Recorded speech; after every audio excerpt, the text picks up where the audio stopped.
Hi, I'm Sean Walker from iTrain Hockey. Today we're doing the wrist shot, stationary front leg shot. We have 4 positions when we take this shot. Position 1 is our setup, position 2 is the wind up, position 3 is the weight transfer, and position 4 is the follow through.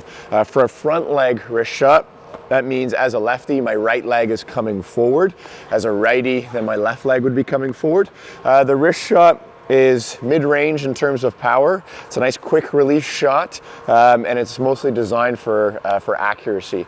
It would also be taken anywhere within the slot, so fairly close to the net, and we're going to work on that today.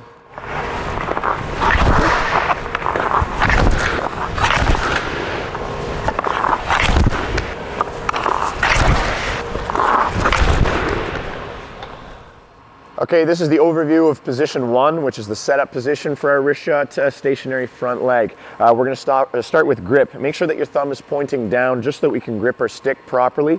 Make sure that your thumb isn't pointing to the side. We wouldn't be able to snap our wrist over properly if it was. So thumb points down. From this position, sometimes I tell the players that I'm teaching, make a 90-degree angle, flex your bicep, rotate it upside down, and then grip your hockey stick.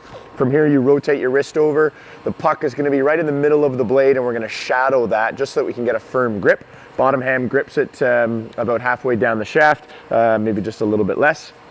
My overall body position, toes are facing the net, knees are bent. If someone pushed me from this position, I'm already got my stopping brakes on, so I'm in a nice, strong, athletic stance. And if someone tried to pick up my legs, it would be difficult for them to do. It's just like I'm getting my picture taken on photo day, but my arms are away from my body. Okay, so for position 2 is our wind-up position. When we pull the puck back, it's really important that our arms and legs happen at the same time. So we're going to wind them up at the same time. I wouldn't wind up my arms and then wind up my legs, or vice versa. Happens at the same time. So it has to be nice and smooth. When I wind up, underneath my chin is my bottom hand, so that all of my upper body strength, I can flex and push into my stick. My toes are going to be facing my target. It's a misconception that a lot of players think that they have to line their feet up with their target, but we don't skate sideways, so we want to make sure that our toes still face our target. When we wind up, a lot of players think they need to pull it really far out to the side or really far back. What I want you to do is I want you to pull it back so that the blade and the puck are quite close to your nearest foot. Again, underneath your chin is the bottom hand. That's exactly where it should be placed. Just for maximum effectiveness, I can flex my stick really hard right here. If I pull it too far out to the side, I can't flex my stick enough. When I pull it back, if I was shooting it in this direction, you'd notice that the puck is almost in line with my heel. We don't have to go too much further than that. It should just be a nice gentle lean onto the left leg so that we can create maximum effectiveness by pushing from our left onto our right. Position 3 is going to be our weight transfer phase. From position 2, we were flexing our stick as hard as we can. Nice big window right here. I'm leaning on my left leg, and what we're going to now do is we're going to start striding from our left leg onto our right leg. It's really important that when you take a shot, even if it is a stationary shot, we're not actually going to just step onto our right leg, which is our front leg. We're going to actually stride and glide onto it. When we glide onto it, think about it just like a forward stride. This is a half-decent forward stride. This is a really good forward stride. So all I did there was get a little bit lower, sit really aggressively on that gliding leg. It's almost like my belly button is touching my knee. I've bent my back, but I've also kept my chest up so I can see my target. In position 3, you're pushing as hard as you possibly can from your left leg, striding onto your right leg. You still have a nice big window right here. And at the same time that you're doing that with your legs, you're flexing your stick down, down, down as hard as you possibly can. Position 3 and 4 for tempo, they almost happen at the exact same time. So you're going to really aggressively go from 2 into 3 and then into 4 really, really fast. When we do that, the sweeping sound that you're making when you take the stride should be really aggressive, really long, really loud, and really, really quick.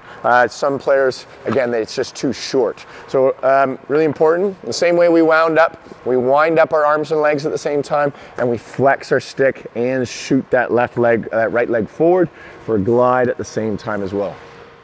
Okay, position 4 is our follow through phase. So we're gonna, again, really aggressively go from position 3 into 4. If our tempo sounded like anything for a wrist shot, it'd be 1, 2, 3, 4. 3 and 4 should happen almost at the same time. So you're gonna really aggressively be pressing down into your hockey stick in position 3, and then now we're gonna be starting to aggressively push it forward. So now forwards, forwards, forwards, forwards, almost like you're punching with your bottom hand. At the same time that that's happening, my top hand is going to be snapping over. I'm going to flex with my bottom hand, and then right at the end of my release, I'm going to snap my wrist over. This is again why we call it a wrist shot, because of what I'm doing with my wrist right now. By the time you finish, I want you finishing, if this is my stick vertical, I want it just a little bit over vertical. For younger players, we might want to rotate it even a little bit more. What that does is help move the puck from the heel of the blade to the toe, and then we snap our wrist over, and it snaps off, and it creates that nice saucer technique. If we snap our wrist slowly, then it won't add nearly as much of a accuracy as well as velocity behind our shot. So let's really snap that wrist really aggressively. The last thing I'm going to say is that when you take your shot, we really want to make it look like a forward stride as much as we possibly can. So really aggressively lean on that front leg, snap your wrist over, and by the time you're done, this is a pretty athletic position.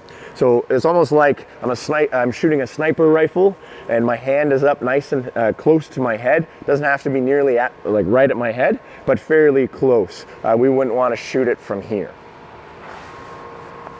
So in conclusion, for our wrist shot, stationary front leg shot, a lot of players, I would actually ask them to take a few shots with puck control, and if I ever felt like their technique needed some work, we actually just lose the puck. So just forget about the puck, ask them to get inside position 1, 2, 3, and then 4. Make sure they're executing all the things that we talked about, making it sound good, snapping your wrist over, gliding onto the front leg, and making sure that they look really solid when they take their shot. Once they show promise from doing it stationary without a puck, then reintroduce the puck back into it. And this is a nice segue into taking a wrist shot in motion, which is the next level up, the next skill. The last thing I'm going to say is that make sure that if you're ever teaching a player, have them right behind you and actually mimicking your motions. So I'd get them into position 1, make sure they're in position 1, 2, 3, and 4. If they're a right-handed shot, then you can switch your stick over. And once they have someone as an example to mimic, then it makes it a lot easier for them to learn. Today we're going to be working on 2 different types of in-motion shots. One where we're going to be in a glide. That's sort of our next step to a stationary position, and then the next level up from there will be in stride. So we're going to be in stride taking the shot, and we won't break our stride just because we're going to be shooting. Okay, so let's start with it on the forehand side. So on the forehand side, we're just eliminating the step where we have it on the backhand side. I'm going to let the puck go, and I'm going to start to chase it. And then once I get close to it, I'm going to place my stick already almost right into position 2. So I don't have to bring it to the backhand and wind it up. It's almost like I'm stepping right into the wind-up position, and then ripping the shot from there. From the backhand side, it's a little bit different though. Since it's already on my backhand, it's very natural for us to start to glide, and then all I need to do is place 2 hands in my hockey stick, and I'm right into the same position 1 setup position as I was in a stationary position, but now I can pull the puck back into my wind up. So I'm actually forcefully pulling it back using the backhand side, and we can do those 2 different shots in glide for our wrist shot front leg.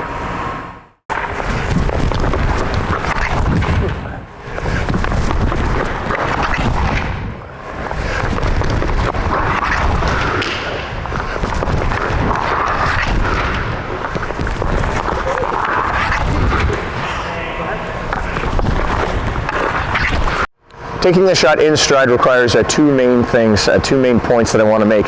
One is that just because my arms are going to be taking a shot doesn't mean that I have to stop moving my legs, and that's the whole idea behind it. If you were on a breakaway and someone was chasing you, you wouldn't have time to glide and then set up into your shot. So now, instead of the in glide, when we work on the in stride, we want to be able to time it so that if I'm having it on the backhand side, I need to be ready to place my weight on my right leg and then very quickly switch over to my left leg, and then unleash that shot. And if we do that and we time it really well, then I won't have to break my stride at all.